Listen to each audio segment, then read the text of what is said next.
All right, good evening. We did some testing today with the VIP Duke variable in-flight propeller versus the Duke ground adjustable. So what we have up here is the ground adjustable on the top, all this area here, and then the Duke variable in-flight propeller below it. To the right we have a graph that shows seconds on the left side of the bar, and the altitude from was roughly 4,000 up to 12,000. And the reason for that is the density altitude on these two flights was approximately 2,000 feet. And when you take off, you get a little bit of turbulence, and then things doesn't really settle out to about 3,000. So that's where it started, somewhere in that ballpark. So with that, you can see over here on the graph that things kind of lined out. Everybody was happy at about 4,000, and then the game began. So at 4,000, the blue bar is the ground adjustable, and the orange bar is the VIP. As you can see, they start separating. The lower bar, the orange bar, is actually winning the race. So in this case, the fewer seconds or fewer minutes to altitude, the better. So this goes from 0 to 42 minutes. As you can see all the way through here, it goes up to 12,000 feet. And it took 30 minutes 29 seconds to go to 12,000 feet with the VIP, or 40 minutes 45 seconds with the ground adjustable to go the same altitude.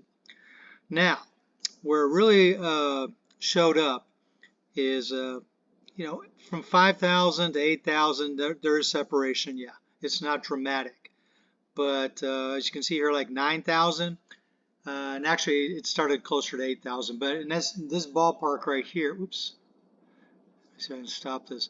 So in this ballpark right here, where my cursor is, what happened here is the ground adjustable basically ran out of horsepower, and the RPM started dropping off. So if you look up to the graph up here where I'm highlighting the 4613, that's 8,000 foot right there.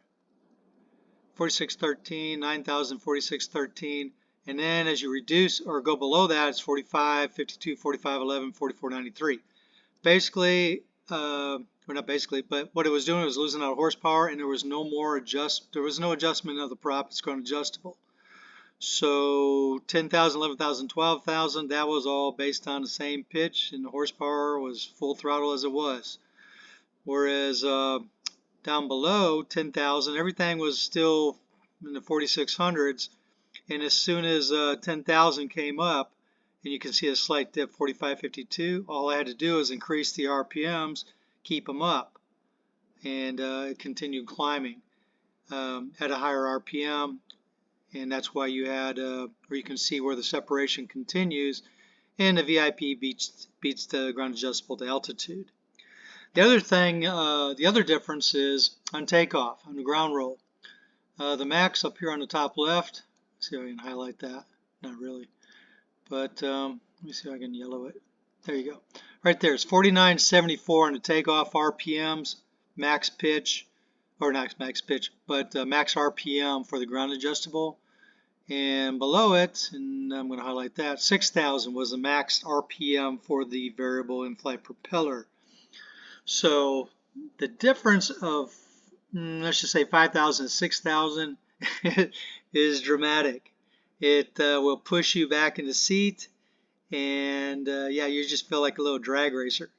So you get off the ground a little bit quicker, and you get initially to climb much faster. So what happened there is, let's see, let me start on the top here. I'm going to change the color here to speed.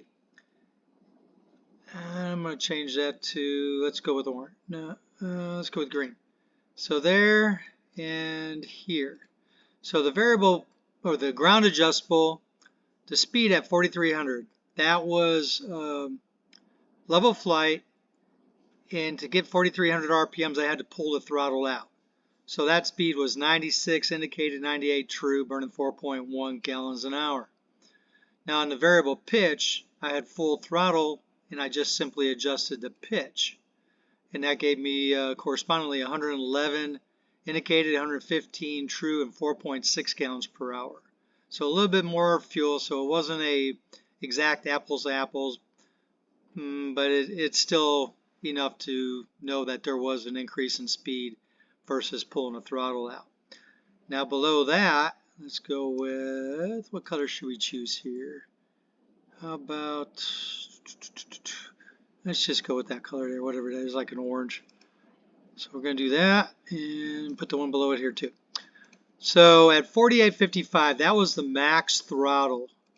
This is the max that engine will do with that ground adjustable prop, which was 120, indicated 122, true airspeed burning 5.3. The one below it was 48.55, same RPMs, but I got there by adjusting the pitch, not by adjusting the throttle. And basically maybe 1 mile an hour difference on the true. I'm going to call that a wash. So adjusting it with the variable pitch basically indicates to me that that was the best pitch that this prop was going to get, which was, I think, 50. I don't know. I have to look back. It was 50 something 0.1, 52.1, something like that, I think.